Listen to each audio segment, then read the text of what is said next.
Nick, it's been a difficult few days since the defeat to York on Tuesday, but a 2-0 win against Bradford Park Avenue in your first game as interim manager, you must be really pleased to get that 3 points to start with. Yeah, 100%. Brilliant win. Really delighted for the players. They've had some challenges to overcome this week, I think that's obvious, and to run themselves into the ground. Third game of the week, having gone through a little bit of upheaval, well, more than a little bit, but some upheaval and turmoil.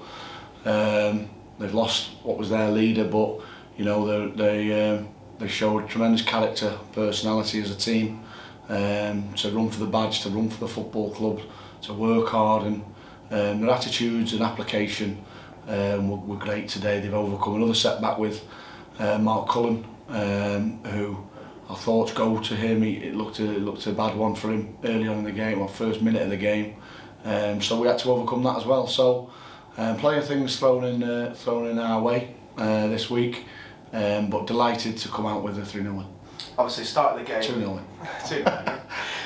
Obviously, start of the game on the front foot as well. Had quite a few chances to go in front early on, and managed to get that goal in the extra time at the end of the first half. It was a really good time to get that first goal. If you're going to pick one, you might as well do it on the end of the game.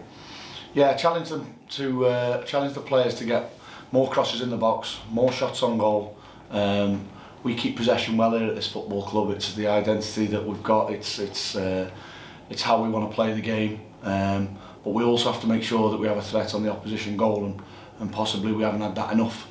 So we've looked at that, and I was delighted that we got a cross from one side and Ben Tollett headed in at the back post. We've challenged the attacking players to make sure that there's a threat on goal all the time. We're not here just to keep the ball and look good.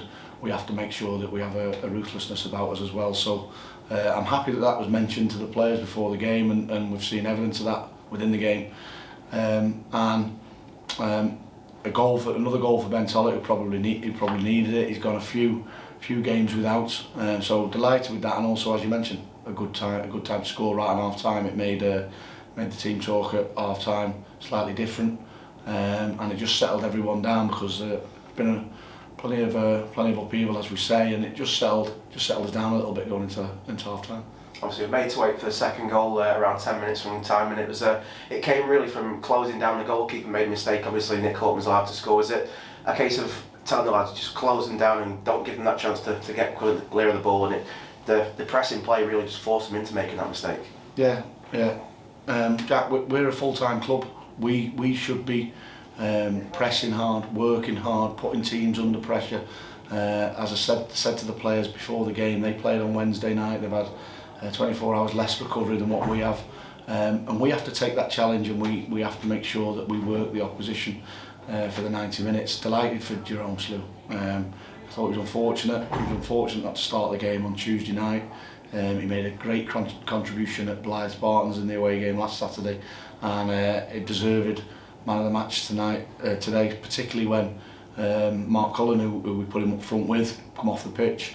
He rose to the challenge and, as you say, worked his socks off. Great pressure for the second goal, and he worked tirelessly up front, and that's what we need. We need players who are going to go that extra yard for us.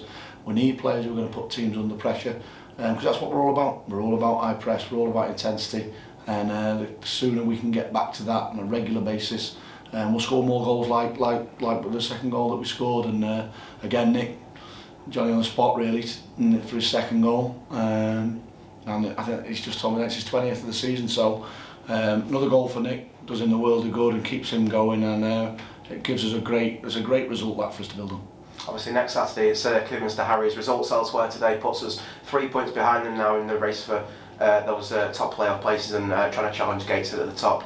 Just how big a game is that now in course of the end of the season, and in terms of the playoff picture? They're all big. We've got 14 games before today, 13 now left. I'm not looking too far ahead. I think we've been caught up with that a little bit. Happy for people to do so, but we need to go from one game to the next, and that was important for us today. As soon as we had the news on Thursday, our attentions were turned straight away to getting a result out of today, and I thought we showed some real good passages of play as well. I thought there was evidence on Tuesday night that the players just finding a bit of form. I thought they took that on again today under difficult circumstances. At times, our football was outstanding, and we have to take that on again now. I'm glad we've got a free week. It gives us a chance to really get to work with the players and come up with a game plan. Next Saturday going to Kidderminster, which is a really tough fixture for us. I know they've been beat today, so we have to make sure we're ready for that, and we have to make sure that we redouble our efforts, that we go there with a focus and a determination and a positive mentality to go and get another result out of the game.